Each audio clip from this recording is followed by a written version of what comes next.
అది కాదని 15 పిల్లలకి ఉన్న ఇది లేడానికి తిరిగి అదే బా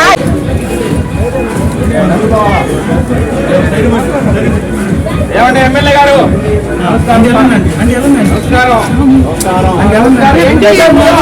వచ్చినప్పుడు ఏం చేశారు, చెప్పినప్పుడు ఏం చేశారు? ఇలాంటి ఎమ్మెల్యే గుర్తు తగిలింది నాశనం అయిపోతారు మీరు. మా పిల్లల్ని పంపించి నాశనం అయిపోతారు నువ్వు. నీ కుటుంబం కూడా మేము ఏడ్చినట్టు ఏడుస్తారు ఒక రోజు. ఈ రోజు వరకు కూడా నువ్వు ఏంటి అని అడిగారు, నువ్వు నాశనం అయిపోతావు. నీ కుటుంబం కూడా మేము ఏడ్చినట్టు ఏడుస్తారు ఒక రోజు. నువ్వు ఎమ్మెల్యే అని ఏం చేస్తావు? మీరేంటే మా బాధ ఎవరికి చెప్పారా? ఎవరికి చెప్పారా? మీరేంటండి అర్థం చేసుకోండి, అర్థం చేసుకోండి. రోజు ఏడుస్తున్నామండి మా కుటుంబం.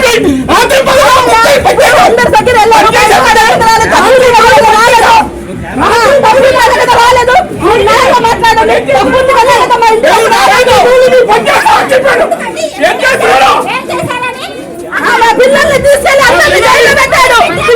మా పిల్లలందరినీ తీసుకెళ్లి జైల్లో పెట్టారు. ఏమనుకుంటున్నావు నువ్వు? అసలు ఉంటే 2 సంవత్సరాలు ఉంటావు, తర్వాత చనిపోతావు. ఈ ఊర్లో మేమే ఉంటావు అనుకుంటున్నావు నువ్వు? ఎంతమంది దగ్గర తీసుకున్నావు డబ్బులు? ఎంతమంది దగ్గర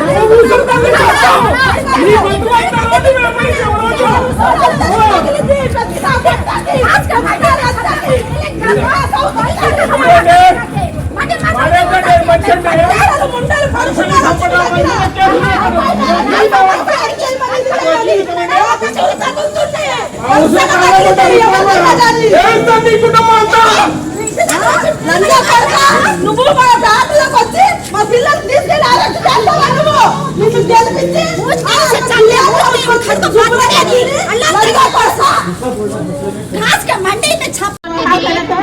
చిన్న పిల్లల పేరు మీద కూడా కేసు రిజిస్ట్రేషన్ చేపించారు. బట్టలేక చెప్పారు. ఆ ఎమ్మెల్యే గారు అసలు ఇప్పుడు దాకా వార్డుల్లోనే రాలేదు. ఇప్పుడు వచ్చారు, కలెక్టర్తో పాటు వచ్చారు. చిన్న పిల్లలకి బట్టలు లేకుండా చెప్పమని చెప్పారు. ఎంత కూర్చున్నా కూడా మా పిల్లలకి ఎవరు బెయిల్ ఇవ్వలేదు. మైనర్ పిల్లల మీద కేసు పెట్టించారు.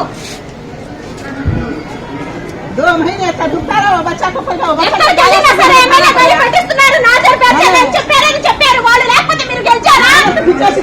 లేకపోతే మీరు గెలిచారండి.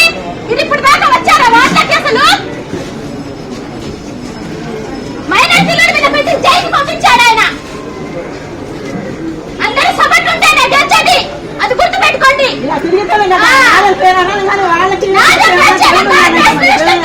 ఏ తప్పు చేయకపోయినా పిల్లల్ని తీసుకెళ్లిపోయారు. ఈసారి మీరు గెలుస్తారా?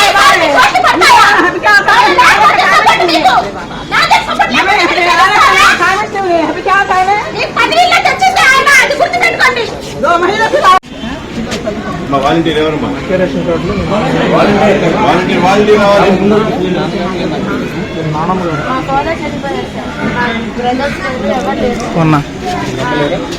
లేదు. ముందు నేను, మా నాన్నమ్మ, మా సిస్టర్.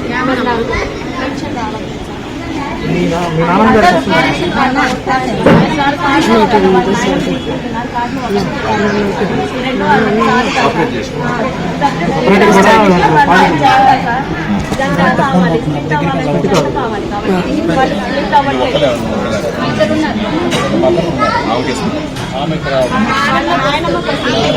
ఒకే కార్డు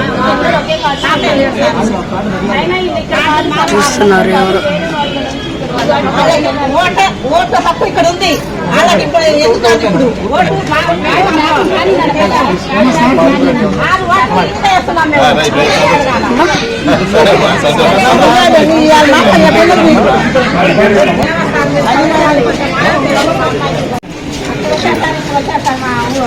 దసరా చేయుత డాక్రా పెన్షన్ కనుక అమ్మ 1,56,000. ఎవరు? నజీరా గారు మీరేనా?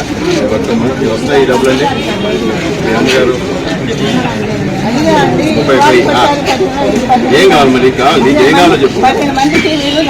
అన్నం పెట్టారు పిల్లలకి. ఏం కావాలమ్మా? అటు అటు తింటారు. ఏం కదమ్మా విషయం చెప్పమ్మా. విషయం కాదండి, ఏదైనా కోర్టు తిరిగింది మరి మొన్న. కోర్టుగా అవన్నీ బయట కేసులు బయట కాదండి. ఇప్పుడు మాట్లాడుకునే కాదుగా అయ్యి. ఇలా తిరిగినందుకే కదా నేను మీకు తిరిగింది. అమ్మ మనం తప్పు చేయండి ఏది అవ్వదు కదా. మనం తప్పు చేయండి ఏది అవ్వదు కదా. తెలుగులో ఏ తప్పు తెలియదా? తెలియదు కదా. అదే నాకు తెలియదు, తప్పు చేసినోడికి తెలియాలి కదా. తెలుసులే, తెలిస్తేనే రైతు తప్పు. సరే మరి ఇస్తారు. సరే ఆ తర్వాత మాట్లాడుతున్నాం. నాది పింఛన్ కనుక డాక్టర్ సబ్సిడీ 1,27,000. 1,27,000 వచ్చినా లేదా నీకు నాజిని? నాకేం రాలేదు. రాలేదా? సంతోషం. ఇదేమో నాజిని లేదా? అవునా? సరే అది కాదండి, 12 నెలలు తెచ్చాను మరి 15 పిల్లలకి. ఇలా తిరిగినందుకే కదా. అవునమ్మా, మన తప్పు చేస్తే పడిద్ది శిక్ష. దేవుడు ఉన్నాడు, అల్లా ఉన్నాడు, అల్లా ఉన్నాడమ్మా. అలా ఉంటేనే కదా అలా ఎవరు